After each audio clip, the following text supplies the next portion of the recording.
नमस्कार, देवभूमि समाचारों में आप सभी का स्वागत है। मैं हूं आपके साथ रक्षंदा खान। आगे आप मेरे साथ देखेंगे उत्तराखंड की तमाम छोटी बड़ी खबरें विस्तार से, लेकिन सबसे पहले एक नजर हेडलाइंस पर। उत्तर प्रदेश दौरे पर मुख्यमंत्री पुष्कर सिंह धामी, यूपी मुख्यमंत्री योगी आदित्यनाथ से की मुलाकात, परिसंपत्तियों के बंटवारे पर चर्चा।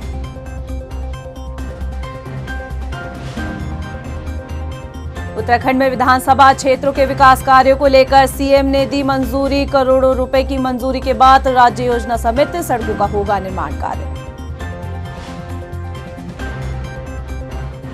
हरिद्वार जिले में सरकारी केंद्रों पर धान खरीद जारी। 45 दिन में खरीदा गया लगभग 12 करोड़ रुपए का 60,000 कुंटल धान, लेकिन पैसे न मिलने से किसान परेशान। हेडलाइंस के बाद बुलेटिन में खबरें विस्तार से, और सबसे पहले बात कर लेते हैं मुख्यमंत्री पुष्कर सिंह धामी की। मुख्यमंत्री पुष्कर सिंह धामी उत्तर प्रदेश दौरे पर हैं। आज लखनऊ में सीएम धामी ने यूपी के मुख्यमंत्री योगी आदित्यनाथ से मुलाकात की। इस दौरान उत्तराखंड से जुड़े कई विषयों पर सीएम योगी आदित्यनाथ से चर्चा की।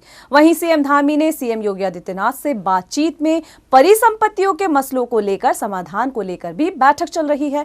इस मौके पर कैबिनेट मंत्री यतीश्वरानंद भी मौजूद रहे। बता दें कि मुख्यमंत्री पुष्कर सिंह धामी बुधवार को लखनऊ यूनिवर्सिटी पहुंचे थे, जहां उन्होंने अपने गुरुओं और अपने पुराने साथियों के साथ मुलाकात की।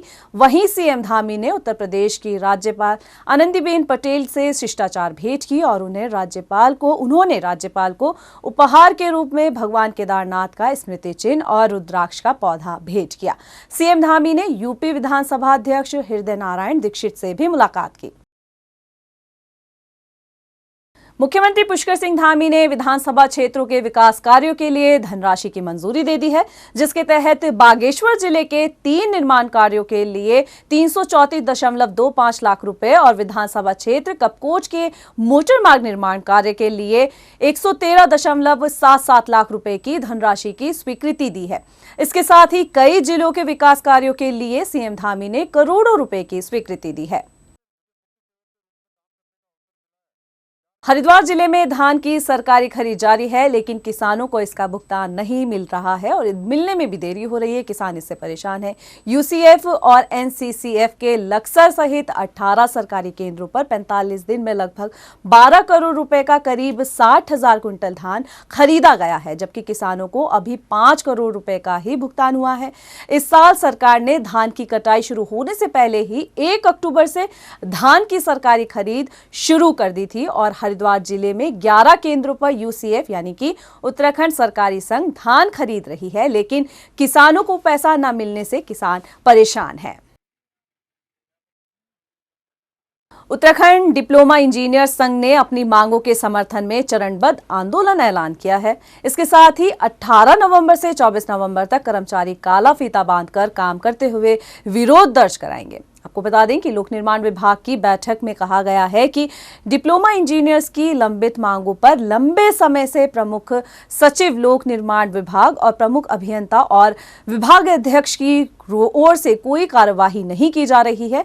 इससे संघ के सदस्यों में नाराजगी है और उन्हें मजबूरन आंदोलन करने की घोषणा करनी पड़ रही है।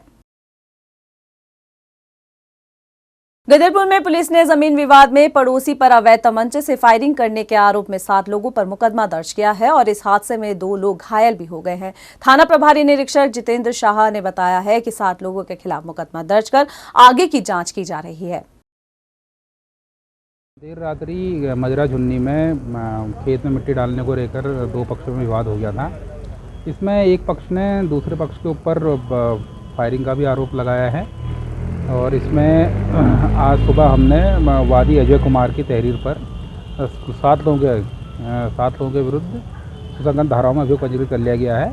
इसमें 2 व्यक्ति घायल हुए हैं, जिन्हें चिकित्सा हेतु हायर सेंटर रेफर किया गया है और उनके चोटों के आधार पर मेडिकल रिपोर्ट के आधार पर जो धाराओं में बढ़ोतरी या कटौती की जाएगी। मुख्यमंत्री पुष्कर सिंह धामी ने बुधवार को अपनी सरकार पोर्टल लॉन्च किया और इस पोर्टल पर ई डिस्ट्रिक्ट से जुड़ी सभी सेवाएं मिलेगी। अपनी सरकार पोर्टल के जरिए लोगों को सरकारी सुविधाएं से संबंधित काम अब आसानी से हो सकेंगे। पोर्टल में करीब 9 विभागों से संबंधित सेवाएं ऑनलाइन होने से लोगों को परेशानियों के झंझट से अब छुटकारा तो मिलेगा ही और इसके साथ ही कामों में पारदर्शिता भी आएगी और इसके अंतर्गत फेसलेस, कैशलेस और पेपरलेस सेवाएं होने के साथ ही लोगों को करीब 75 सर्विसेज मिल सकेगी।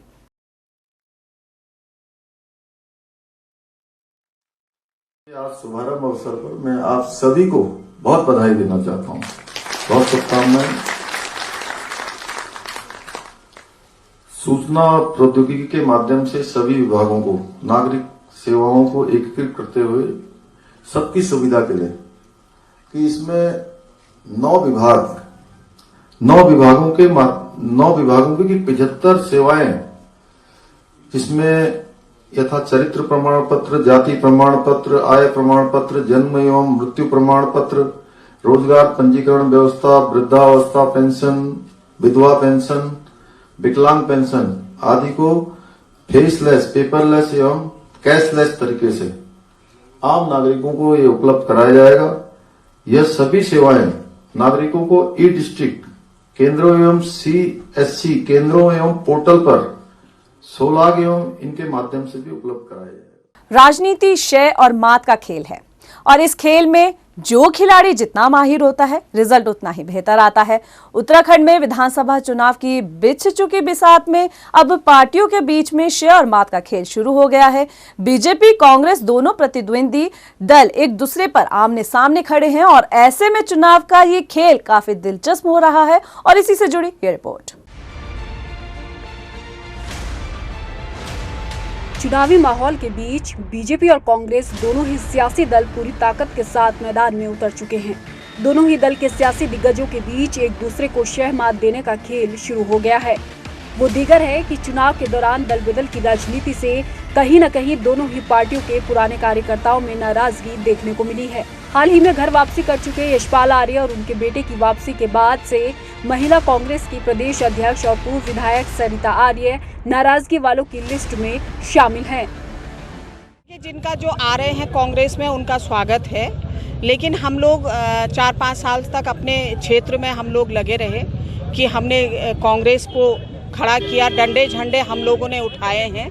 तो हमारी मांग है कि जो जिन्होंने मेहनत की है, क्योंकि शीर्ष नेतृत्व जिनको ला रहे हैं उनका हम स्वागत करते हैं और स्वागत करने के अलावा जो बड़े चेहरे हैं वो कहीं से भी चुनाव लड़ सकते हैं। हमने अपने क्षेत्र में तैयारी की है तो हमें अपने क्षेत्र से टिकट दिया जाए, यही मेरी मांग रहेगी। हाल बीजेपी का भी जुदा नहीं है। नैनीताल जिले की भीमताल विधानसभा सीट से निर्दलीय विधायक राम सिंह कैड़ा के बीजेपी में आने से कार्यकर्ता खासा नाराज दिखे।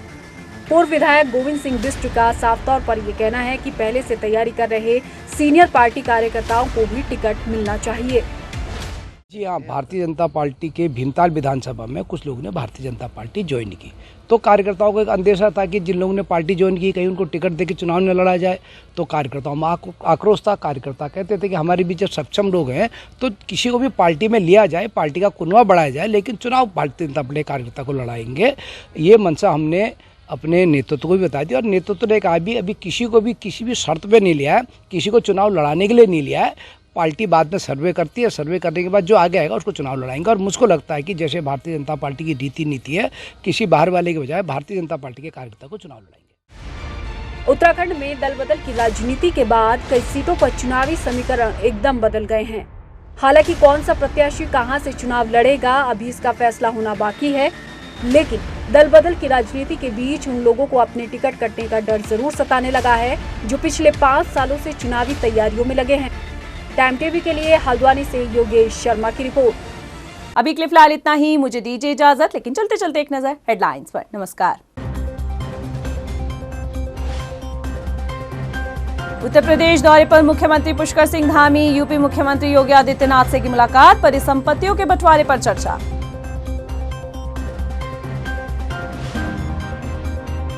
उत्तराखंड में विधानसभा क्षेत्रों के विकास कार्यों को लेकर सीएम ने दी मंजूरी। करोड़ों रुपए की मंजूरी के बाद राज्य योजना समेत सड़कों का होगा निर्माण कार्य। हरिद्वार जिले में सरकारी केंद्रों पर धान खरीद जारी। 45 दिन में खरीदा गया लगभग 12 करोड़ रुपए का 60,000 कुंटल धान, लेकिन पैसे न मिलने से किसान परेशान।